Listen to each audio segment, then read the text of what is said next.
दूसरा तरीका ये है कि जैसे एक फिल्मी गीत में कहा गया, तुम मुझको न चाहो तो कोई बात नहीं, किसी और को चाहोगी तो मुश्किल होगी। अरे यार, तुम ठेकेदार हो क्या? तुम मुझे नहीं चाह रही, कोई बात नहीं, जिंदगी भर कुंवारे बन के रहो, कुंवारन बन के रहो तो ठीक है, किसी और को चाहा तो मैं नाराज हो जाऊंगा। मैं अलाउद्दीन खिलजी हूं क्या? अजीब हाल है भाई, काहे खिलजी बन के घूम रहे हो? इससे अच्छा क्या है? चलिए, कभी आप किसी और के साथ होंगे तो मैं बधाई देने के लिए आऊंगा।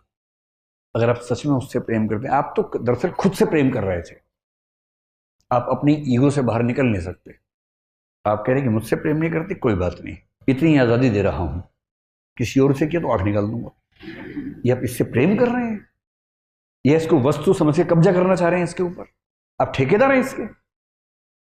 ये ठेकेदारी अगर मन में आती हो, उसको मन से निकाल दीजिए, एक कायदे का इंसान बनिए। और सबसे अच्छा रास्ता है इग्नोर।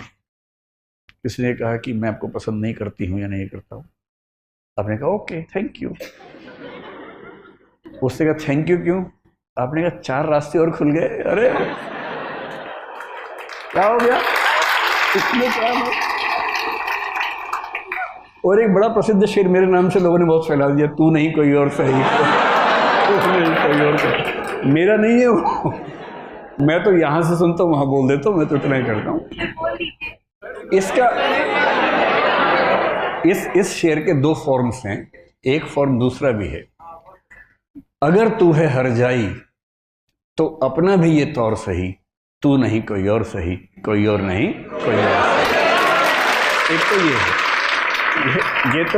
ये तो उनके लिए जब कोई हरजाई हो जाए, हरजाई का मतलब बेवफा हो जाए, है ना, ये तो उनके लिए है। अगर वो वाला मामला नहीं है, आपने गुलाब का फूल भेजा और वहां से गोभी का फूल आ गया वापस, इसका मतलब तो मुंह गोभी जैसा करने की जरूरत नहीं है, वहां उस अदा से बोलना है, तू नहीं कोई और सही, कोई और नहीं कोई और सही, बहुत लंबी है ज़मीं, मिलेंगे लाख हंसी, इस जमाने में सनम तू अकेली तो। या फिर तू अकेला तो नहीं, ऐसा थोड़ा ना कि केवल किसी पे होगा, किसी पे भी हो सकता है, दोनों पक्षों पे हो सकता है। इग्नोर करना सीखना है, कोई बात नहीं।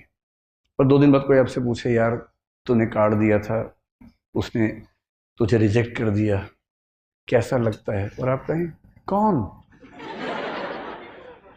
आपने कहा परसों उसने रिजेक्ट किया। किसने? उसे नाम बताया? बोले हाँ ऐसा कुछ हुआ तो था शायद।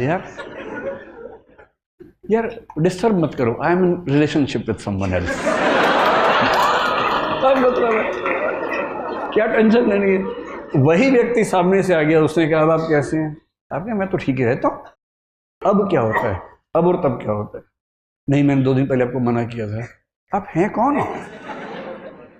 अच्छा हाँ, चेहरा देखा वो लग रहा है। लोड नहीं लेना है एकदम जिंदगी में, इग्नोर करना है। और दूसरे लोग आपके बारे में 4 बुरी बातें बोले, टेंशन मत लो। मेरा तो तकिया कलम हमेशा से है, दूसरे मेरे बारे में क्या सोचते हैं, अगर ये भी मैं सोचूंगा तो वो क्या सोचेंगे? सोचने दो, कम से कम सोच तो रहे मेरे बारे में, तुम्हारे बारे में सोच भी नहीं रहे। अगर कोई बोले ना कि तेरे बारे में ऐसे बात चल रही थी, अरे बात तो चल रही थी, तेरे बारे में तो बात भी नहीं चलती भाई, मेरे बारे में बात चलती है। आप मुझे प्यार करो नफरत करो, इग्नोर नहीं कर सकते, ये क्या छोटी बात है? मतलब खुश रहने की वजहें ढूंढनी पड़ेंगी जिंदगी में, वो कोई आपको देगा नहीं। और जिसने इग्नोर करना सीख लिया उसकी जिंदगी बड़ी आसान है। अपने इमोशंस को मैनेज करना अगर सीख लिया, इमोशंस को मैनेज करने का मतलब क्या है, मैनेजमेंट ऑफ इमोशंस का मतलब क्या है, जब जब डीमोटिवेटेड हो, खुद को मोटिवेट करने की क्षमता। मोटिवेशन के लिए ये नहीं करना कि ठेकेदार ढूंढ रहे हो बाहर जाके, जी मुझे मोटिवेट कर दो प्लीज। कुछ मोटिवेशन के ठेकेदार होते हैं, वो आपके अंदर पंप से हवा भरेंगे, आप गुब्बारा बन के उड़ेंगे, आपको लगता है सारा जहान मेरा है। तब तक हीलियम निकल गई, वो गैस निकल गई, हवा निकल गई, उसका धम से नीचे आते हैं। वो जो मोटिवेशन है 2 घंटे वाला, वो काम नहीं आता जिंदगी में। वो केवल इंजेक्शन की तरह है कि बहुत परेशान है, इंजेक्शन लगाया ठीक हो गया, थोड़ा सा दौड़ रहे हैं ग्लूकोज खा लिया तुरंत थोड़ा शुगर लेवल ठीक हुआ, उतना ठीक है। अंत में तो आपको खुद को खुद मोटिवेट करने की क्षमता डेवलप करनी पड़ेगी, और वो इमोशनल इंटेलिजेंस से आती है। आपके आसपास जो लोग हैं, पेरेंट्स हैं, भाई बहन हैं, उनके इमोशंस को मैनेज करना है। उन्होंने बहुत तपस्या करके आपको भेजा है, रूखे नहीं होना है कि वो फोन करे आप कहे क्या मम्मी रोज फोन कर देती हो, क्या पापा बिजी हूं, पढ़ रहा हूं। ये ड्रामा नहीं करना है। उनका दिल रखने की क्षमता विकसित करनी है। टाइम ना हो तो भी दिन में एक प्यारा सा मैसेज भेज ही देना है। याद न भी है तो भी लिख के भेजना। बहुत याद आती है मम्मी आपकी। मम्मी तो उसी में 4 दिन निकाल देंगे उसके बाद खुश होकर। और मम्मी खुश है तो आपको क्या टेंशन है भाई, उन्हें खुश कर दो थोड़ा सा। भाई बहन है, हफ्ते में और बात कर लीजिए, कह दीजिए कि यार यहाँ बहुत लोग हैं पर जो मजा तेरे साथ आता था ना यार वो नहीं आता। ये सब बातें बहुत जरूरी है जीवन में, ताकि आपके जो संबंध हैं, इमोशंस हैं, वो ठीक रहें, वो भी आपके प्रति अच्छा महसूस करें और आप भी एक अच्छी फीलिंग रहे कि आप कनेक्टेड हैं। एक संसार आपके पास है जो आपकी चिंता करता है। और यदि आप इन सब चीज़ों को मैनेज कर पाएंगे, देखिए नरेंद्र मोदी हों, अरविंद केजरीवाल हों, या जो भी सफल लोग हैं, या महात्मा गांधी हो मान लीजिए, अगर कोई मुझसे पूछे कि ये लोग सफल क्यों हुए इतना ज़्यादा, ईमानदारी से बताइए। महात्मा गांधी, नरेंद्र मोदी, अरविंद केजरीवाल और प्रसिद्ध नेता ममता बनर्जी मान लीजिए, अगर इन सबको हम कैट के टेस्ट में बिठाएं, मैनेजमेंट का जो होता है ना, कैट सुना होगा आपने, क्या गारंटी है कि इनका स्कोर बहुत ऊंचा आएगा? शायद ना आए। अरविंद केजरीवाल क्योंकि इंजीनियर हैं, शायद थोड़ा सा ऊंचा आ जाए क्योंकि उनके बैकग्राउंड वो है। लेकिन बहुत सारे नेता हैं जो ऐसा नहीं लेके आएंगे। महेंद्र सिंह धोनी का शायद नहीं आएगा, मेसी का नहीं आएगा, शायद लायनल मेसी का नहीं आएगा। पर ये लोग सफल तो है ना बहुत ज्यादा। इन व्यक्तियों की सफलता का सबसे बड़ा कारण मुख्य रूप से महात्मा गांधी हैं, मोदी जी हैं, केजरीवाल जी हैं, ये सब जो हैं, उनके अंदर ये क्षमता बहुत ज्यादा है कि वो समाज के इमोशंस को समझना, उसको अपने हिसाब से रेगुलेट कर पाना, इस क्षमता से भरे हुए लोग हैं।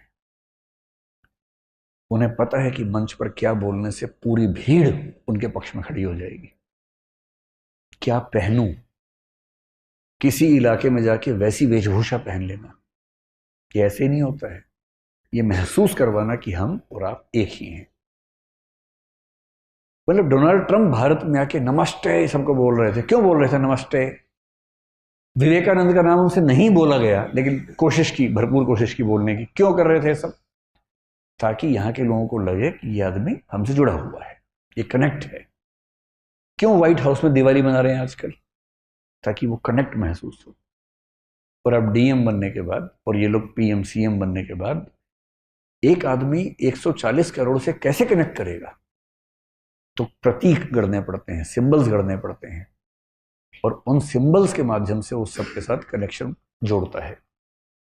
महात्मा गांधी को क्या जरूरत थी ये कहने की कि मैं शरीर के ऊपरी हिस्से पर वस्त्र नहीं पहनूंगा? आपने उनकी जितनी तस्वीरें देखी होंगी केवल धोती में देखा होगा। क्यों? क्योंकि जिस देश में लगभग सब लोग गरीब हों, उस देश की जनता को ये कैसे समझाए, एक ऐसा लड़का जो इंग्लैंड से वकालत पढ़ के आया हो, वो कैसे समझाए कि मैं आप में से एक हूं? और उसने कहा कि मैं कपड़े उतने ही पहनूंगा जितने इस देश का आम आदमी पहन सकता है। ये इमोशनल इंटेलिजेंस का चरम उदाहरण है। नमक का सत्याग्रह क्यों किया? मिर्च का क्यों नहीं किया? खरबूजे का क्यों नहीं किया? या केसर का क्यों नहीं किया? क्योंकि नमक वो चीज है जो हर इंसान को चाहिए, सबसे बेसिक नीड है। और जो नमक पे बात कर सकता है उससे हर व्यक्ति कनेक्ट करेगा। और जो कहे कि मैं ब्रोकली आंदोलन करूंगा, ब्रोकली मूवमेंट करूंगा, उससे कुछ अमीर रईस लोग, सुपर मध्य वर्ग के लोग शायद कनेक्ट कर पाए। बाकी सोचेंगे ये होता क्या है भाई।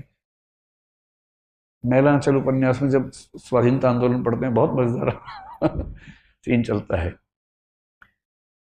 तो वहां चल रहा है गांधी जी जिंदाबाद, और गांव के लोग समझ नहीं पा रहे जिंदाबाद क्या होता है। एक बोल रहे जिंदा बाघ है, बाघ, जिंदा बाघ, नेहरू जी जिंदा बाघ हैं, गांधी जी जिंदा बाघ हैं, जिंदा बाघ हैं। अब आपके मुहावरे गांव में कैसे पहुंच रहे हैं? आप जिंदाबाद कर रहे हैं, वहां जिंदाबाद समझ रहे हैं। आजादी मिल गई, लोग कह रहे हैं स्वराज मिल गया, स्वराज का फल मिल गया, आजादी का फल मिल गया। अब गांव के लोग क्या बोल रहे हैं? ये कब काटेंगे फल? मीठा होता है। तो एक महान नेता वो है जो उस भाषा में बात कर सके जो एकदम आम आदमी समझता हो, उसके मुद्दे समझता हो। और आप जब डीएम बनेंगे, अगर चाहते हैं कि डीएम के तौर पे लोग आपको याद रखें, 100 साल बाद भी कहानियां चलें कि बेटा आज से 100 साल पहले एक डीएम साहिब आई थी, यहाँ डीएम साहब आए थे, ये नाम था उनका। तो उसके लिए ज़रूरी है कि आप इन चीज़ों पर गौर करें और अपने इमोशंस को भी विशेष रूप से किसी के दबाव बिना मैनेज करें। मुझसे कोई पूछे कि सबसे महत्वपूर्ण क्या है, तो मैं एक शब्द का इस्तेमाल करता हूं जिसका नाम है PQ।